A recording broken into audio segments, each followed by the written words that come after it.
आपका वोट आपका फैसला। जी हां, राजनीतिक तस्वीर उत्तर प्रदेश से लेकर महाराष्ट्र और महाराष्ट्र से लेकर झारखंड तक अब क्लियर होने लगी है।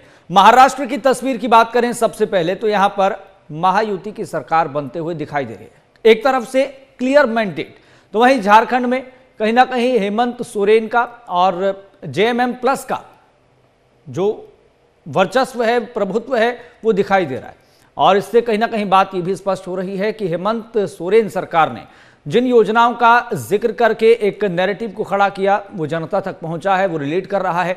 वहीं बात करें पंजाब उपचुनाव और उत्तर प्रदेश उपचुनाव की, सबसे पहले बात उत्तर प्रदेश उपचुनाव की कर लेते हैं। 9 विधानसभा सीटों पर यहां पर उपचुनाव हुए, जिसमें से 6 पर भारतीय जनता पार्टी का दबदबा दिखाई दे रहा है। वहीं पंजाब उपचुनाव की बात करें तो 2 सीटों पर आम आदमी पार्टी आगे दिखाई दे रही है, जबकि 1 सीट पर आम आदमी पार्टी के बागी ने ही खेल बिगाड़ दिया है। वहीं दूसरी सीट पर कांग्रेस आगे दिखाई दे रही है। तो मोटा माटी तस्वीर आपके साथ साझा कर दिया, बात आंकड़ों के साथ भी हम करेंगे, लेकिन जो लगातार महाराष्ट्र के नंबर आपकी टीवी स्क्रीन पर फ्लैश हो रहे हैं उससे कहीं ना कहीं भारतीय जनता पार्टी प्लस यानी कि एकनाथ शिंदे की पार्टी, उसको क्लियर मैंडेट मिलता हुआ दिखाई दे रहा है। तो जो विरासत की बात चल रही थी महाराष्ट्र में, जो सियासत की बात चल रही थी, तो इसके मायने अपने आप में बहुत बड़े हो जाते हैं। वहीं कांग्रेस को 55 के आसपास सीटें मिलती हुई दिखाई दे रही है। और ये जो आप डाटा देख पा रहे हैं अपनी टीवी स्क्रीन पर, ये इलेक्शन कमीशन ऑफ इंडिया की वेबसाइट के अनुरूप ही चल रहा है। वहीं अदर्स के खाते में 5 सीटें चल रही हैं। तो एक एक कर पूरी जानकारी आपके साथ हम साझा कर रहे हैं। कुछ मेहमान भी हमारे साथ लगातार जुड़े हुए हैं जिस पर हम चर्चा कर रहे हैं, परिचय भी हम आपका कराएंगे। लेकिन सबसे पहले एक आंकड़े के जरिए राजनीतिक तस्वीर को हम आपके सामने पेश कर रहे हैं। और सुबह से लगातार MH1 न्यूज आपको सबसे पहले चुनावी नतीजों से अवगत करवा रहा है।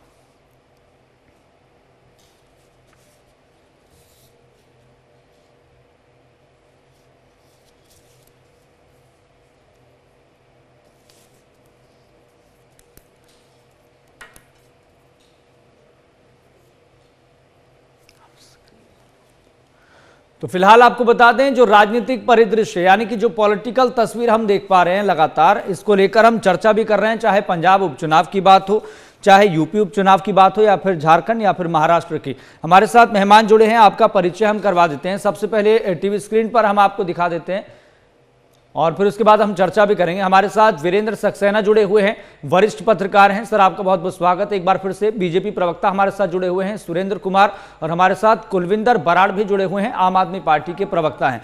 कुलविंदर बराड़ जी, शुरुआत आपके साथ। पंजाब उपचुनाव की तस्वीर में आम आदमी पार्टी क्या सीख लेकर आगे बढ़ना चाहेगी? अब देखिए, पहली बात तो ये है सर, मैं बधाई देनी चाहता हूँ हमारे सारे ही कार्यकर्ता को कि आम आदमी पार्टी की परफॉर्मेंस है जो बहुत बढ़िया रही है। 3 सीटों पे हम आगे चल रहे हैं। जैसे गिद्दड़पा में बहुत बड़ी लीड है हमारी, चब्बेवाल में बहुत ज़्यादा बड़ी लीड है हमारी, लगभग 2 सीटें पे तो हम क्लियर है कि जीत रहे हैं। और डेरा बाबा नानक पे भी आगे चल रहे हैं हम जी, लेकिन थोड़ी वोट पे है। और बरनाला सीट पे थोड़ा पीछे है। सो इससे लगता है कि 3 सीटें तो हमारी लगभग क्लियर है 4 से। तो बहुत बढ़िया परफॉर्मेंस है और लोग हमारे पंजाब के जो वो हमारे साथ है, क्योंकि पिछले देखिए 2.5 सालों में आम आदमी पार्टी ने बहुत बढ़िया काम किया है। जो रवायती पार्टियों थी उनका जो काम था उसको नकार कर आम आदमी पार्टी को पंजाब के लोग है जो पंजाब में लेकर आए थे, और उनकी उम्मीदों पे खरे उतरते नजर आ रहे हैं जो आम आदमी पार्टी के कार्यकर्ता, MLA, मंत्री है। सो उसका नतीजा है कि आज बड़ी गिनती में पंजाब के लोगों ने आम आदमी पार्टी के हक में वोट डाली है, और नतीजे थोड़ी देर में हमारे सामने होंगे। चब्बेवाल में क्योंकि सबसे कम वोटिंग हुई थी, 53% के आसपास, गिद्दड़बाहा में सबसे ज्यादा वोटिंग हुई थी। हालांकि इसके अपने अपने मायने थे, लेकिन आज राजनीतिक तस्वीर क्लियर हो रही है। लेकिन कुलविंदर जी, सवाल यहां पर यह भी, क्योंकि मुझे याद है कि अरविंद केजरीवाल जब बरनाला में आए थे तो उन्होंने ये कहा था कि लगता है कि हमारी ये राजनीतिक राजधानी है बरनाला, लेकिन बरनाला में कहां खेल बिगड़ गया? क्या आम आदमी पार्टी के बागी ने ही खेल बिगाड़ दिया? क्योंकि 7,000 से ज्यादा, 8,000 से ज्यादा वोट उनको अकेले मिल रहे हैं। कुलविंदर जी, सवाल आपसे ही है। चलिए, लगता है कुलविंदर जी तक हमारी आवाज नहीं पहुंच पा रही है। हमारे साथ बीजेपी प्रवक्ता सुरेंद्र कुमार जी भी लगातार जुड़े हुए हैं। सुरेंद्र कुमार जी, पंजाब से ही शुरुआत हम करेंगे, फिर उसके बाद एक एक करके आगे बढ़ेंगे। पंजाब में खेल बीजेपी का आगे बढ़ क्यों नहीं पा रहा, क्या आंकलन है बीजेपी का? खुराना जी, आपकी बात की, देखिए पंजाब में हमारा जो है वहाँ अभी संगठन उतना बड़ा मजबूत नहीं है, लेकिन अगर आप पिछले कई वर्षों से अगर आप देखेंगे तो पंजाब के अंदर जो है हमारी संगठन जो है वहाँ पर मजबूत हुआ है। आने वाला टाइम में आपको पंजाब के अंदर भी भारतीय जनता पार्टी के आपको विधायक और एमपी जीते हुए दिखाई देंगे। और जहां तक आपने आम आदमी पार्टी की बात की, तो देखिए आम आदमी पार्टी हमेशा से झूठ बोली है और जनता से जो हमेशा जो वायदे किए हैं उसने वो खरा उतरने का काम नहीं किया। लेकिन फिर भी अगर पंजाब में उसको जनादेश दे रही है तो मैं जनादेश का स्वागत करता हूँ।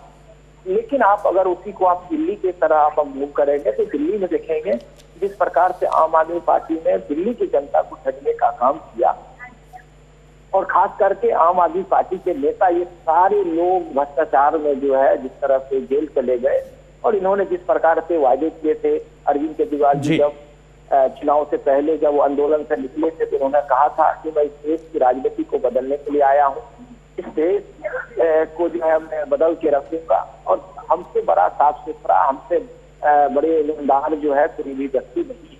लेकिन आपने देखा होगा कि आम आदमी पार्टी के चाहे वो अरविंद केजरीवाल जी हो, चाहे संजय सिंह हो, चाहे मनीष सिसोदिया जी हो, ये सारे के सारे लोग जो है जेल के अंदर चले गए। इसका यही कारण है कि इन्होंने सिर्फ विकास के नाम पे चुनाव लड़े और लोगों को ठगने का काम किया और अपने घर भरने का काम किया। ये तो ये विषय है।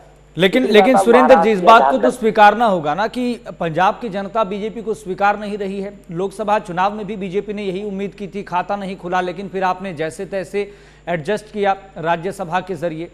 और फिर दूसरी बात यहाँ पर ये कि आप कह रहे हैं कि आम आदमी पार्टी ने झूठे वादे किए हैं, तो जनता फिर मैंडेट भी उन्हीं को दे रही है। भगवंत मान कह रहे हैं कि 48,000 से ज्यादा सरकारी नौकरी दे दी, मोहल्ला क्लिनिक खोल दिए, और फिर इंफ्रास्ट्रक्चर बेहतर हो रहा है, इन्वेस्टमेंट आ रहा है प्रदेश में, तो जनता इस बात को स्वीकार कर रही है, लेकिन बीजेपी को नकार रही है पंजाब में। नहीं, देखिए नकार नहीं रही है। देखिए आप अगर हमारा इतिहास देखेंगे तो पंजाब में तो हमारे कार्यकर्ता ही नहीं थे, हमारे पास वहाँ पर कार्यकर्ता मजबूत नहीं थे, हमारे पास वहाँ पर सदस्य नहीं थे।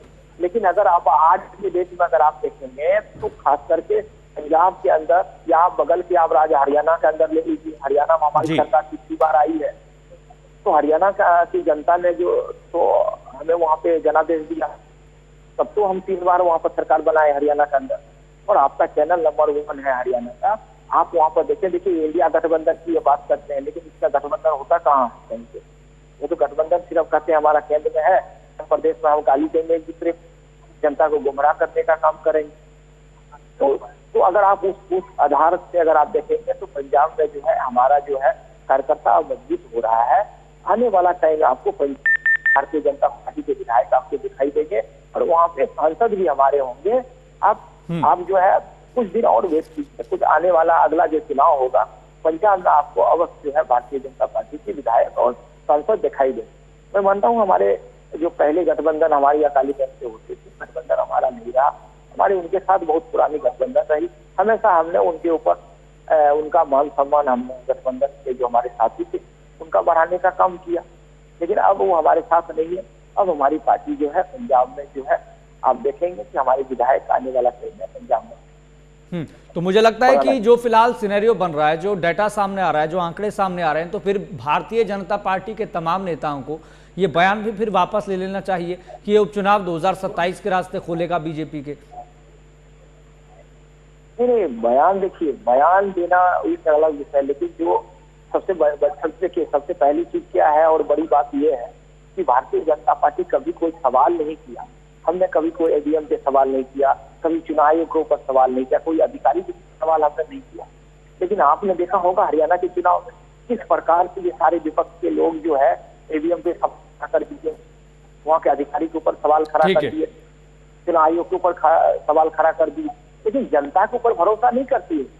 आज इनको जनादेश मिला है, आज इनकी वहाँ पर बढ़त है, उसके बावजूद भी इनको जो है जनता के ऊपर भरोसा नहीं है, ईवीएम के ऊपर भरोसा नहीं। ठीक है, अभी पंजाब में ये लोग तो बोल रहे हैं, लेकिन अभी आप थोड़ी देर बाद देखेंगे कहेंगे महाराष्ट्र में जो है ईवीएम हैक कर दी, वहाँ नहीं, महाराष्ट्र से सर बयान आ गया है, बयान आ गया है वहां से, ये कह दिया गया कि ईवीएम में कुछ वही तो मैं कह रहा हूँ ना, वो कह रहे हैं कि जनता बेईमान नहीं। आप देखिए महाराष्ट्र से बयान सामने आ गया संजय राउत। देखिए आप देखिए महाराष्ट्र से जब बयान आए, संजय राउत ने अभी जो बयान दिए, उन्होंने क्या कहा, जनता बेईमान नहीं। अरे जनता तो ईमानदार है, जनता तो विकास के नाम पर वोट दे रही है, लेकिन बेईमान तो आप हो, आपकी गठबंधन के लोग सारे बेईमान हैं। ठीक है, क्या आपने उनसे वायदा किया और उनके ऊपर आप खरा उतरने का काम नहीं कर रहे हो? आप उनके लिए कोई काम नहीं करते हो, विकास की कोई काम नहीं करते हो, युवाओं की कोई बात नहीं करते हो, हमारी माँ बहन की सुरक्षा की कोई बात नहीं करते हो आप। ठीक है, हमारे साथ वीरेंद्र सक्सेना जी भी लगातार जुड़े हुए हैं, वरिष्ठ पत्रकार हैं और तमाम चीजों को बहुत माइन्यूटली देख रहे हैं। वीरेंद्र सक्सेना जी, पंजाब उपचुनाव को लेकर ही हम बात कर रहे हैं, तो सवाल मेरा भी आपसे यही है कि आम आदमी पार्टी 3 सीटों पर लीड बनाए हुए है, आगे बढ़ रही है, लेकिन बीजेपी का खाता नहीं खुलने की स्थिति है और कांग्रेस 1 सीट पर आगे बढ़ती हुई दिखाई दे रही है। आपका आकलन क्या है? सबसे पहला पॉइंट। देखिए, पंजाब की स्थितियां कुछ दूसरी हैं। भाजपा ने कुछ गलतियां वहां पर करी हैं, सिमरनजीत को छोड़ करके उन्होंने अच्छा नहीं किया, और जिस तरह की नीतियां मांग की चल रही हैं कि जिस तरह से उन्होंने अपने कुबेर का खजाना खोल रखा है, इसकी ये जो है कुछ दिन तक तो चलेगा, कुछ दिन चलेगा, जनता प्रभावित होगी, लेकिन जैसे जैसे इनके खजाने में जो है वो धन की कमी आती जाएगी, क्योंकि रिसोर्सेज भी तो चाहिए, जिस तरह से ये रेडियां बांट रहे हैं वो नहीं आएगी, तब जनता को ये समझ में आएगा कि हाँ ये जो कर रहे थे ये सही नहीं था, और शायद उनका दिमाग तब पलटेगा और बीजेपी को शायद कुछ बढ़त मिल पाएगी। इस चुनाव में तो कुछ नहीं हो पाएगा उनका। लेकिन उत्तर प्रदेश उपचुनाव की बात करें तो यहाँ पर भारतीय जनता पार्टी अच्छे मैंडेट के साथ आगे बढ़ रही है। जिस तरह के एग्जिट पोल में भी आंकड़े दिखाई दे रहे थे कि भारतीय जनता पार्टी को 5 से 7 मिल सकते हैं, एक एवरेज डेटा देखें तो वही चीज साबित हो रही है उत्तर प्रदेश चुनाव में। देखिए, यहाँ तो एक्सपेक्टेड था, योगी जी का जो राज है, लोगों को कानून का राज पसंद है और यहाँ कानून का राज हो रहा है। देखिए, यहाँ एक बहुत महत्वपूर्ण फैक्टर है जिसके ध्यान हम लोग का नहीं गया था अभी, कि कांग्रेस ने यहाँ चुनाव नहीं लड़ा और ये सारे वोट जो है सपा को ट्रांसफर कर दिए, कोशिश किया, लेकिन ये चुनाव में अब देखने को ये आ रहा है कि कांग्रेस के जो वोट हैं या तो एसपी को पूरी तरह ट्रांसफर नहीं हुए, वोटर उदासीन हो गया, घर बैठ गया है, या उसमें से कुछ ने जो है भाजपा को वोट कर दिया है। ये एक तो कांग्रेस ने अपने पैरों में कुल्हाड़ी मारी है। इसी तरह इन्होंने जो है इससे पहले भी मायावती से गठबंधन करके भी कांग्रेस ने 113 लेके बाकी सीटें यूपी की मायावती को दे दी थी, जिसके बाद से इनका बराबर जो है डिबैकल हो रहा है, और ये जो है यूपी में और सब जगह जो है लगातार जो है इनका जो है ये गिरते चले जा रहे हैं। तो आज इस बार भी जो कांग्रेस ने किया वो बहुत, पार्टी के हिसाब से, मेरे हिसाब से बहुत गलत किया। उन्होंने अपने वोटरों को जो है इन्होंने जो है बहुत निराश किया चुनाव न लड़के, और उन वोटरों ने जो है अपना वोट या तो वो बिल्कुल उदासीन हो गए और उनको जो है वोट नहीं दिया, जिसके कारण जो है ये। लेकिन वीरेंद्र जी, हमने देखा ये भी बहुत माइन्यूटली कि पीएम नरेंद्र मोदी ने एक भी रैली, एक भी जनसभा उत्तर प्रदेश में नहीं की। पूरा सब कुछ जो चुनाव था लोकल लीडरशिप के भरोसे था। तो मतलब इसके मायने क्या समझे जाए कि अब योगी भरपूर हैं, योगी संपूर्ण हैं, वो चला सकते हैं उत्तर प्रदेश? योगी जो हैं वो भाजपा के स्टार प्रचारक हैं, और जहां जहां जाते हैं वहां वहां जो है उनको काफी सम्मान मिलता है और काफी प्रभाव उनका होता है। तो जो यूपी के वो मुखिया हैं चूंकि, इसलिए सारे लोग निश्चिंत हैं कि वो जो है यहाँ पर अपना चुनाव प्रचार जो है काफी सक्षम तरीके से कर लेंगे और बीजेपी को जो है जीत दिलाएंगे, और उसका परिणाम भी सामने दिखाई पड़ रहा है। यूपी उपचुनाव को लेकर एक छोटा सा सवाल मैं आपसे और पूछूंगा वीरेंद्र जी, अगर आपको लगता है कि सपा और कांग्रेस का अलायंस हो जाता, भाई अलायंस तो है, डायरेक्टली इनडायरेक्टली सपोर्ट तो है कांग्रेस का, लेकिन फूलपुर और मझवा की सीट कांग्रेस के खाते में आ जाती, तो आपको लगता है कि ये जो डाटा सामने आ रहा है 6 और 3 का, ये बदल सकता था? हाँ, बदल सकता था। नहीं भी बदलता तो कम से कम कांग्रेस अपनी जो है अपना अस्तित्व तो बनाए रखती, भले ही हार जाती कोई बात नहीं थी, लेकिन अपना अस्तित्व तो बनाए रखती। इस समय तो उन्होंने अपना अस्तित्व ही जीरो कर दिया, और धीरे धीरे उनका जो है इस तरह से और भी काम बिगड़ता चला जाएगा। और ये साफ हो गया इस चुनाव में कि कांग्रेस का जितना भी मतदाता है वो पूरी तरह उदासीन है, और उसने जो है सपा के पक्ष में वोट नहीं डाला है। तो इससे कांग्रेस को सबक लेना चाहिए, और छोटी छोटी पार्टियां भी लड़ती हैं, चाहे हार जाएं, ताकि अस्तित्व बना रहे। इन्होंने तो अपनी बड़ी पार्टी को भी जो है अपना अस्तित्व जो है उसको और जो है नीचे करने की कोशिश करती है। कुलविंदर बराड़ जी हमारे साथ लगातार जुड़े हुए हैं, आम आदमी पार्टी के प्रवक्ता हैं। कुलविंदर जी, भाई एग्जिट पोल और एग्जैक्ट पोल इसको लेकर लगातार पूरे देश भर में चर्चा चल रही है कि अब अपने नतीजे पक्ष में आए तो ईवीएम बढ़िया है, लेकिन नतीजे अपने पक्ष में ना आए तो ईवीएम खराब है। हमें ये अप्रत्याशित लग रहे हैं नतीजे, ये अस्वीकार्य हैं। विपक्ष पर लगातार ये सवाल खड़े होते रहे। आम आदमी पार्टी इस पर क्या कहना चाहेगी? महाराष्ट्र से लगातार प्रतिक्रिया सामने आ रही है, लेकिन मेरा सवाल आपके पंजाब उपचुनाव के कॉन्टेक्स्ट में। देखिए, पंजाब में मैं पहले भी बता चुका हूं कि पंजाब में रिजल्ट है जो बहुत बढ़िया आम आदमी पार्टी के हक में आ रहा है। और देखिए, आप बरनाला की बात कर रहे थे, बरनाला में हमें लॉस लगा है कि हमारा जो साथी था, जो कार्यकर्ता था, वो अलग इलेक्शन लड़ रहा है, जिससे हमारी वोट है जो बांटी गई है।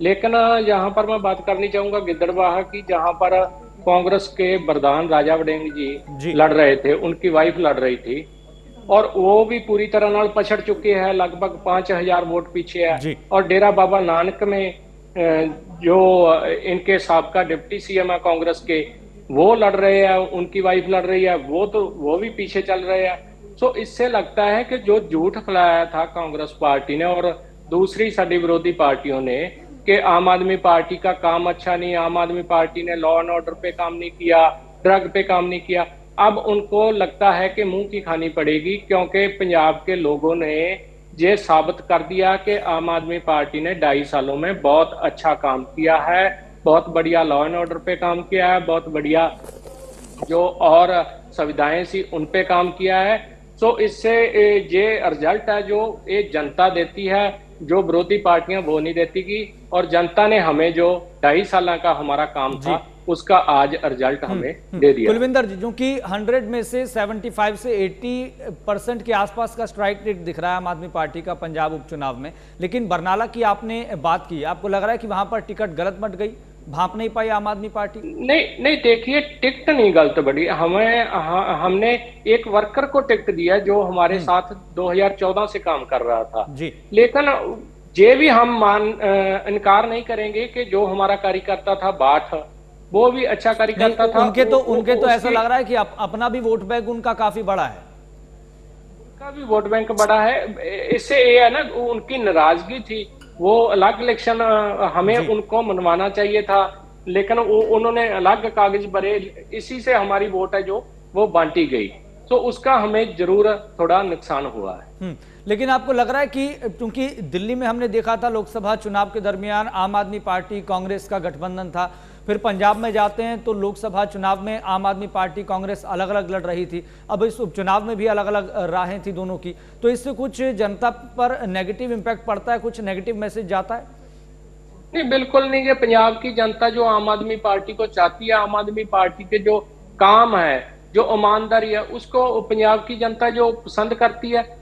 और कांग्रेस के तो जो पीछे सरकार रही है उसमें हमने देखा ही है कि इनके जो लीडर थे, इनके जो मंत्री थे, उन्होंने कितना भ्रष्टाचार किया था और काफी जो इनके जो लीडर थे उन पे पर्चे भी दर्ज हुए हैं, जेल में भी है। तो इससे पंजाब की जनता आम आदमी पार्टी को पसंद करती है, आम आदमी पार्टी के साथ खड़ी है। पीछे हमने जो जलंधर पश्चिमी की जिमनी चोन थी उसमें भी नतीजा देखा था और अब भी हम देख रहे हैं। तो इसलिए आम आदमी पार्टी के साथ पंजाब के लोग खड़े हैं। ठीक है, आम आदमी पार्टी की तस्वीर तो क्लियर दिख रही है, 4 में से 3 अभी जो फिलहाल डाटा और तस्वीर नजर आ रही है, लेकिन बीजेपी की परफॉर्मेंस पर आम आदमी पार्टी क्या सोच रही है? वो तो कह रहे थे 2027 के लिए हमारे लिए रास्ते खुलेंगे, लेकिन ऐसा कुछ होता दिखाई नहीं दे रहा है चारों सीटों पर। साथ जैसे बीजेपी पंजाब के साथ वितकरा करती है, पंजाब के किसानों के साथ वितकरा करती है, उसको देखकर लगता है कि पंजाब में कोई आधार नहीं बीजेपी का। और यहाँ पर मैं बात करनी चाहूंगा, जो बीजेपी का प्रधान है सुनील जाखड़ जी, उन्होंने तो खुद कह दिया कि आप जो पंजाब से नजरिया आपका वो बदलिए, नजारे बदल जाएंगे। तो जब उनके प्रधान ही उन पे खुश नहीं, प्रधान ही कह रहे हैं कि आप पंजाब के साथ अच्छा नहीं कर रहे, वितकरा कर रहे हैं, तो फिर हम अंदाजा लगा सकते हैं कि बीजेपी किस तरह का रुख रखती है पंजाब के लिए, और पीछे किसानों के साथ जो बॉर्डर पे बैठे हैं, चाहे उनकी फसलें रोल दी बीजेपी ने। तो ये सारा कुछ हमें देखकर चलना पड़ता है। ये बीजेपी का पंजाब में मुझे नहीं लगता कि आधार होगा। सुरेंद्र कुमार बीजेपी प्रवक्ता हमारे साथ लगातार जुड़े हुए हैं। सुरेंद्र जी, लगता है कि जो किसानों का मुद्दा है वो लगातार गरमाया हुआ है, इसकी वजह से बीजेपी को लगातार नुकसान हो रहा है। लोकसभा में भी हुआ, अब इस उपचुनाव में भी हुआ, विधानसभा में तो हुआ ही था। नहीं, देखिए, अब इन्होंने कहा कि पंजाब, आपने कहा कि पंजाब में इन्होंने चुनाव अलग लड़े, दिल्ली में जो है गठबंधन में इन्होंने चुनाव लड़ा, लेकिन मुझे लगता है कि आम आदमी पार्टी, चाहे वो कांग्रेस हो, चाहे इनके साथ जितने भी गठबंधन, इंडिया गठबंधन के लोग हैं, इन्होंने देश की जनता को जो है बेवकूफ़ समझ रहे हैं। देश की जनता को गुमराह करना समझते हैं कि उनको गुमराह कर दो और देश की जनता जो है बेवकूफ़ है, उनको समझ में कुछ नहीं है। लेकिन देश की जनता को जो है अब सब कुछ मालूम हो चुका है कि आप एक जगह गठबंधन करोगे। दिल्ली में इन्होंने गठबंधन किया, दिल्ली की जनता ने इनको सबक सिखाने का काम किया, और पंजाब में इन्होंने अलग चुनाव लड़ा। यही आप उत्तर प्रदेश में देख लो कि उत्तर प्रदेश में अभी कांग्रेस जो है मैदान छोड़ दिए जी, वहाँ समाजवादी पार्टी को सपोर्ट कर दिए। यही मध्य प्रदेश का रहा, यही हरियाणा का रहा। तो देखिए, इनकी जो है नौटंकी जो है देश की जनता को पता चल चुका है कि इंडिया गठबंधन के लोग सिर्फ नौटंकीबाज है, नौटंकी करते हैं। इनको देश से कुछ लेना देना नहीं है, प्रदेश से कुछ लेना देना नहीं है, और इन्होंने देश की जनता को सिर्फ गुमराह करना। जैसे लोकसभा के टाइम में आपने देखा होगा, आरक्षण के नाम पे इन्होंने किस प्रकार से गुमराह करने का काम किया। तो देश की जनता को सब कुछ पता है कि इस देश का विकास कौन कर सकता है, प्रदेश का विकास कौन कर सकता है, समाज की विकास कौन कर सकती है। उनके साथ जो है देश की जनता खड़ी है, और आगे भी मुझे लगता है कि जिस प्रकार से जनादेश भारतीय जनता पार्टी को मिल रही है, मुझे पूरा भरोसा है देश की जनता के ऊपर कि देश की जनता जो है भारतीय जनता पार्टी के साथ, और माननीय प्रधानमंत्री मोदी जी का जो नीति है, जो उनका नियत है, और खुद जो हमारे पास जो नेता है, उनके ऊपर भरोसा करते हुए जो है उन्होंने वोट करने का काम किया। आप देखिए, जब से हमारी सरकार 2014 से अगर आप देखेंगे तो भारतीय जनता पार्टी ने सिर्फ देश को मजबूत करने की बात की, विकास करने की बात की, युवाओं को रोजगार देने की बात की, हम अब माँ बहन को जो है रोजगार देने की बात की। चाहे आप महाराष्ट्र में देख लीजिए, जो लाडली योजना है उन पे हमने बात किया, किसान की हमने बात की। आप हर जगह पे आप देखेंगे तो हमने सिर्फ विकास की बात किया है, हमने देश हित की बात की है, हमने समाज हित की बात की है, हमने प्रदेश हित की बात की है। लेकिन इंडिया गठबंधन के लोगों ने जिस प्रकार से बीजेपी झारखंड में कहां जलेबी की, इन्होंने जलेबी की फैक्ट्री लगाने की लिए तैयार थे जी। सुरेंद्र जी, बीजेपी झारखंड में कहां चूक गई? नहीं, कहीं चुकी नहीं है। देखिए, हमने झारखंड के अंदर भी, हमने झारखंड की आदिवासी की बात हमने किया है, वहाँ के लोगों की हमने बात की है। और वो झारखंड में खास करके जिस प्रकार से झारखंड के लोग, झारखंड के जो मुख्यमंत्री है, इन्होंने सिर्फ परिवारवाद को आगे बढ़ाने का काम किया।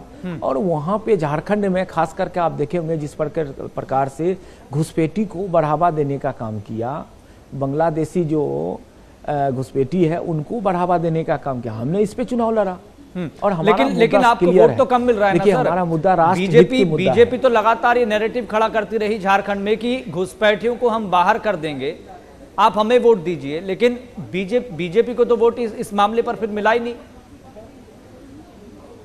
नहीं, ऐसा नहीं है कि नहीं मिला है। आप अभी ठीक है, जो अभी जनादेश आ रहा है हम उनका स्वागत करते हैं। हम आरोप तो नहीं लगा रहे हैं ना, हम आरोप तो ये नहीं लगा रहे हैं कि वहाँ की ईवीएम या वहाँ के प्रशासन, लेकिन इन लोगों को तो आदत है पुरानी आरोप लगाना कि ईवीएम खराब है, चुनाव आयोग जो है इनके हैं, ये तमाम चीज़ जो है ये लोग आरोप लगाते हैं। भारतीय जनता पार्टी कभी जो है आरोप नहीं लगाई है। भारतीय जनता पार्टी जनादेश और जनता का स्वागत किया है, लोकतंत्र का स्वागत किया है, लोकतंत्र का सम्मान करने का काम किया है। लेकिन बीजेपी झारखंड में ये भी तो कह रही थी, मतलब आपका जो नैरेटिव था, जो परसेप्शन था, वो फेल होता हुआ झारखंड में दिखाई दे रहा है। अमित शाह खुद ये कहकर आए कि हम घुसपैठियों को बाहर करेंगे, आप हमें वोट दीजिए। हेमंत सोरेन को ना बेटी की चिंता है, ना माटी की चिंता है। नहीं, हमारा एजेंडा क्लियर है। देखिए, हमने कहा है चाहे हमारी सरकार बने ना बने, हमारी सरकार केंद्र में है, और केंद्र के माध्यम से जो घुसपैठी या जो भी बाहरी ताकत है जी। उनको खत्म करने का काम भारतीय जनता पार्टी करेगी और हमारी सरकार करने के लिए तैयार है। क्योंकि आम आदमी पार्टी पर सुरेंद्र जी, आम आदमी पार्टी पर कांग्रेस की बी टीम होने के आरोप भी लगते रहे हैं, कभी भारतीय जनता पार्टी की बी टीम होने के आरोप लगते रहे हैं। अलग अलग प्रदेशों में अलग अलग तरह का नैरेटिव और अलग अलग तरह का थॉट प्रोसेस रहा है एक दूसरे पर आरोप प्रत्यारोप का। लेकिन आपको लग रहा है कि आम आदमी पार्टी अब एक विकल्प के तौर पर उभर रही है और बीजेपी को आने वाले समय में नेशनली देखें, नेशनली कॉन्टेक्स्ट में तो नुकसान हो सकता है? नहीं, बिल्कुल नहीं। देखिए, हाँ, जनता ने जब ये पहली बार चुनाव 2013 में चुनाव दिल्ली में लड़े थे, तब जनता ने इनके ऊपर भरोसा किया था और जनता ने तब सोचा था कि चलो एक ईमानदार व्यक्ति जो है दिल्ली के अंदर आ रही है। कांग्रेस पिछले 50-60 सालों से जिस प्रकार से देश को लूटने का काम किया, भ्रष्टाचार को आगे बढ़ाने का काम किया, और अरविंद केजरीवाल जी ने कहा था कि मैं दुनिया का सबसे बड़ा ईमानदार व्यक्ति हूँ और मैं ईमानदारी से काम करूँगा और देश को आगे बढ़ाने का काम करूँगा। लेकिन अब उनका एजेंडा जो है बिल्कुल ख़त्म हो गया। उन्होंने तो और दिल्ली के अंदर जो है इतना भ्रष्टाचार किए हैं कि मतलब उसका कोई हिसाब ही नहीं है। चलिए, वो तो दिल्ली की जनता बता ही देगी। आम आदमी पार्टी इसी नैरेटिव पे चुनाव लड़ रही है कि अगर ईमानदार हैं तो वोट दीजिए, ना तो की थी। यमुना मैया की कसम खाता हूँ कि मैं पता नहीं क्या क्या उन्होंने वायदे किए थे, लेकिन कहीं पे भी एक जगह पे भी उन्होंने खरा उतरने का काम नहीं किया। तो जनता जो है अब होशियार हो चुकी है। जनता सब कुछ देख रही है। जनता जो है जो इस देश का विकास करेगा, जो इस देश की सुरक्षा के लिए खड़ा रहेगा, जो इस देश के युवाओं के लिए खड़ा रहेगा, जो इस देश में रोजगार लाने का काम करेगा, उनके साथ खड़ी है। कुलविंदर बराड़ हमारे साथ लगातार जुड़े हुए हैं, आम आदमी पार्टी के प्रवक्ता हैं। कुलविंदर बराड़ जी, खुराना जी, मुझे जाना होगा दूसरे चैनल पे। ठीक है, तो आपको बता दें स्पोक्स पर्सन हमारे साथ लगातार जुड़े हुए हैं और जो पॉलिटिकली नतीजे लगातार सामने आ रहे हैं, चाहे महाराष्ट्र के नंबर्स की बात हो, झारखंड के नंबर्स की बात हो, यूपी उपचुनाव की बात हो या फिर पंजाब उपचुनाव की बात हो, एक बार फिर से आपको मोटामोटी तस्वीर क्लियर कर देते हैं। पंजाब उपचुनाव की सबसे पहले बात करें तो 4 विधानसभा सीटों पर यहां उपचुनाव हुए और आम आदमी पार्टी 3 सीटों पर अच्छी खासी लीड लेती हुई दिखाई दे रही है, जबकि एक सीट पर कांग्रेस आगे बढ़ती हुई दिखाई दे रही है। अब बात करें यूपी उपचुनाव की, तो यूपी उपचुनाव में भारतीय जनता पार्टी ने कमाल कर दिया। पहले के प्रदर्शन की बात करें तो एनडीए के खाते में 5 सीटें थी, एक निषाद के पास, एक आरएलडी के पास, 3 बीजेपी के पास। लेकिन अब की बार नतीजे काफी विपरीत हैं और भारतीय जनता पार्टी को अच्छा खासा फायदा होता दिखाई दे रहा है। लेकिन लगातार ये सवाल उत्तर प्रदेश उपचुनाव के कॉन्टेक्स्ट में पूछा जा रहा है, संदर्भ में पूछा जा रहा है कि अगर कांग्रेस और सपा एक साथ चुनाव लड़ती और सपा अपने हिस्से में से फूलपुर और मझवा की सीट कांग्रेस को दे देती तो हो सकता है कि चुनावी नतीजे उत्तर प्रदेश में कुछ अलग होते, इंडिया अलायंस को फायदा होता दिखाई देता। लेकिन कांग्रेस डायरेक्टली इनडायरेक्टली शुरुआत से ही समाजवादी पार्टी को सपोर्ट करती नजर आई और अब नतीजों की बात करते हैं। हालांकि अभी धीरे धीरे नंबर में फेरबदल हो रहा है, लेकिन मोटा माटी जो तस्वीर नजर आ रही है, 9 विधानसभा सीटों पर उपचुनाव हुए जिसमें से 6 पर भारतीय जनता पार्टी आगे बढ़ती दिखाई दे रही है, जबकि 3 पर समाजवादी पार्टी। हालांकि यहां पर भी इन 3 सीटों पर भी टाइट फाइट नजर आ रही है। अब बात कर लेते हैं महाराष्ट्र के नंबर्स की। महाराष्ट्र में भारतीय जनता पार्टी ने कमाल कर दिया। हालांकि एक पॉलिटिकल हिस्ट्री की बात करें तो पिछले 5 साल में महाराष्ट्र में 2 से 3 दफा सरकार बदली है, लेकिन वहां की जनता ने क्लियर मैंडेट दिया है कि हमें एकनाथ शिंदे की सरकार चाहिए, हमें भारतीय जनता पार्टी के अलायंस वाली सरकार चाहिए। हालांकि अब महाराष्ट्र के कॉन्टेक्स्ट में तो लगातार ये अब चर्चा भी चल रही है कि भारतीय जनता पार्टी को अच्छे नंबर्स मिले हैं, तो क्या भारतीय जनता पार्टी का अब सीएम होगा या फिर एकनाथ शिंदे की पार्टी का, एकनाथ शिंदे ही होंगे क्या मुख्यमंत्री? इस तरह की भी अब चर्चा लगातार चल रही है। हालांकि बीजेपी के तमाम प्रवक्ता इस बात पर अभी सीधा सीधा जवाब देते तो दिखाई नहीं दे रहे हैं कि अब भारतीय जनता पार्टी को अच्छे नंबर्स तो महाराष्ट्र में मिल गए हैं, लेकिन अब सीएम क्या एकनाथ शिंदे ही बनेंगे या फिर भारतीय जनता पार्टी से होंगे या फिर देवेंद्र फडणवीस होंगे, अभी स्थिति स्पष्ट नहीं है। लेकिन जनता ने अपना क्लियर मैंडेट जरूर दे दिया है। हमारे साथ आम आदमी पार्टी प्रवक्ता कुलविंदर बराड़ जी लगातार जुड़े हुए हैं। और कुलविंदर बराड़ जी, महाराष्ट्र और झारखंड में आम आदमी पार्टी का क्या स्कोप है फिलहाल? अभी पंजाब की तो हम बात कर ही रहे हैं, सवाल यह है कि महाराष्ट्र और झारखंड में आम आदमी पार्टी का स्कोप अभी फिलहाल क्या देख रहे हैं आप? सर, मैं बता रहा हूं कि हमारी बहुत नई पार्टी है, 10 साल हुए हैं और हम बहुत जल्दी नेशनल पार्टी बन चुके हैं और वक्त स्टेटों में, जैसे गुजरात में भी 5 सीट आई और गोवा में भी 2 सीट आई, और इसी तरह हम आगे बढ़ रहे हैं। और बहुत जल्दी जो बीजेपी से लोग नाराज है, इनकी सत्ता से नाराज है, जैसे हमारे देश को पूरी तरह ना इन्होंने लूटा है। जैसे अब भी अडानी की न्यूज चलती रहती है, कभी कितने करोड़ का घोटाला, कभी कितने करोड़ का घोटाला, और मोदी के सभी को पता है कि वो कितने नजदीकी मित्र है। सो इससे लोग है जो छुटकारा चाहते हैं, इसीलिए इंडिया गठबंधन बनाया गया था। और बीजेपी के प्रवक्ता कहते थे कि इंडिया गठबंधन है जो झूठ का है। मैं बताना चाहता हूं, इंडिया गठबंधन ने आपको जो कहते थे 400 सीट आएगी, 400 से पार जाएंगे, उन्होंने 240 पे लेकर आए थे। तो इसलिए बहुत जल्दी आम आदमी पार्टी सभी स्टेटों में भाग लेगी और आप देखोगे कि बहुत जल्दी बीजेपी से छुटकारा मिलेगा और आम आदमी पार्टी नेशनल में बहुत बढ़िया परफॉर्मेंस करेगी। लेकिन कांग्रेस भी लगातार पूर्व में ये लगातार आरोप लगाती रही है कि आम आदमी पार्टी बीजेपी की बी टीम है, जबकि बीजेपी ये आरोप लगाती रही है कि आम आदमी पार्टी कांग्रेस की बी टीम है। चाहे महाराष्ट्र की बात करें, इससे पहले गुजरात में जब विधानसभा चुनाव हुए तब भी ये आरोप लगे कि आम आदमी पार्टी तो कांग्रेस को नुकसान पहुंचा रही है, तभी कांग्रेस को गुजरात में भी नुकसान हुआ और दूसरे प्रांतों में भी नुकसान हो रहा है। लेकिन जब पंजाब के कॉन्टेक्स्ट में बात होती है तो दोनों की राहें अलग हो जाती हैं, लेकिन नेशनली बात होती है तो फिर अलायंस की बात होने लग जाती है। बीजेपी फिर इस मुद्दे को आधार बनाकर कांग्रेस और आपकी पार्टी को दोनों को घेरती है। फिर क्या आपको लगता है कि इसका नेगेटिव इंपैक्ट पड़ता है दोनों पार्टीज पर, जनता पर? देखिए सर, जो इंडिया अलायंस बना था वो किस लिए बना था? वो बीजेपी से छुटकारा पाने के लिए बना था। सर आवाज आ रही है? जी जी बिल्कुल, आपकी आवाज सुन पा रहे हैं। बीजेपी से छुटकारा पाने के लिए बना था और काफी हद तक हम कामयाब भी हुए, क्योंकि बीजेपी आज पूरे देश को लूट रही है। मैंने पहले भी बताया, किसानों की जो तशद्दुद है वो हमारे सामने है, जो प्लेयरों का, खिलाड़ियों का तशद्दुद है वो हमारे सामने है। इसलिए हमने एक गठबंधन बनाया कि एक बार जो बड़ा लुटेरा है उसको साइड पे किया जाए, इसीलिए इंडिया गठबंधन बना था। लेकिन हमारे जो विचारधारा है वो आम आदमी पार्टी की अलग है, कांग्रेस की अलग है। हमारी विचारधारा थोड़ा ना इकट्ठी हो गई, इसलिए हम पंजाब में है जो हम अपने मुद्दे लेकर जाते हैं, कांग्रेस है वो अपने मुद्दे लेकर जाती है। तो इसलिए हमने लोकसभा में एक इंडिया गठबंधन बनाया था, लेकिन स्टेटों में हम अपने मुद्दे लेकर जाते हैं।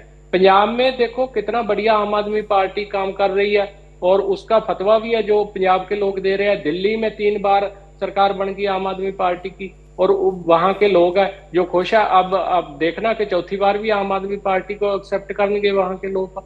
तो इसलिए आम आदमी पार्टी क्लियर है, ये जीरो टॉलरेंस पे काम करती है और ये हमारे स्टेटों को भी और हमारे देश को भी आगे ले जाना चाहती है। क्योंकि उपचुनाव को लेकर लगातार ये अवधारणा बनी रहती है कि उपचुनाव तो सत्ताधारियों के होते हैं। हालांकि पंजाब में बात सही साबित होती हुई दिखाई दे रही है और उत्तर प्रदेश में भी सही साबित होती हुई दिखाई दे रही है। लेकिन आम आदमी पार्टी और कांग्रेस को लेकर जिस अलायंस की बात नेशनली या फिर स्टेट वाइज हमने दिल्ली में भी देखा, तो उस चीज का फायदा आम आदमी पार्टी को कितना मिल रहा है? कितनी तेजी के साथ आम आदमी पार्टी इसके साथ आगे बढ़ रही है या फिर बढ़ सकती है? देखिए सर, मैं ये क्लियर कर दूं कि जो धारणा बनी है कि जिमनी चोण है वो तो सरकार की होती है, ये क्यों होती थी? क्योंकि पहले वाली जो पार्टियां थी वो जिमनी चोणों में बहुत ज्यादा धक्का करती थी, बदमाशी करती थी, बूथों पे कब्जा करती थी। लेकिन जो वो माहौल था एकदम आम आदमी पार्टी ने चेंज कर दिया। पंजाब में देखो कि इलेक्शन हुआ है, जिमनी इलेक्शन, एक भी थां पे कहीं झड़प नहीं हुई, कहीं रौला नहीं हुआ, कहीं गोली नहीं चली, कहीं भी कोई किसी तरह की दिक्कत नहीं आएगी और बड़े शांत। लेकिन कुलविंदर जी, लोकसभा चुनाव जब आते हैं तो आम आदमी पार्टी पिछड़ जाती है, उम्मीदों के मुताबिक नतीजे नहीं आते। लेकिन उपचुनाव हो, विधानसभा चुनाव हो, अच्छा प्रदर्शन होता है। तो लोकसभा चुनाव में आम आदमी पार्टी का परसेप्शन लोगों के बीच क्यों बदल जाता है? एक सवाल है आपसे आखिर। देखिए, एक तो जो लोकसभा चुनाव होती है ना वो नेशनल मुद्दों पे लड़ी जाती है और एक कंपटीशन जो ज्यादा बनता था वो बीजेपी का और कांग्रेस का बनता था। लेकिन आम आदमी पार्टी ने, मैं बता देना चाहता हूं कि पंजाब में बड़ी बढ़िया परफॉर्मेंस लोकसभा में रही। हमारी जो 2019 में थी वो केवल 7% वोट थी लोकसभा में, लेकिन अब बढ़कर 26% होगी, चाहे सीटें हमें 13 से 3 आई, लेकिन वोट परसेंट है जो बहुत बढ़ गई। क्योंकि जो लोग है ना वो वोट डालते हैं, वो लोकसभा इलेक्शन में देश के मुद्दों को लेकर डालते हैं, लेकिन जो विधानसभा इलेक्शन होता है वो स्टेट के मुद्दों को लेकर डालते हैं। तो इसका कारण बन जाता है कि हमें लोकसभा में कम सीटें आ रही है और विधानसभा में ज्यादा सीटें आ रही है।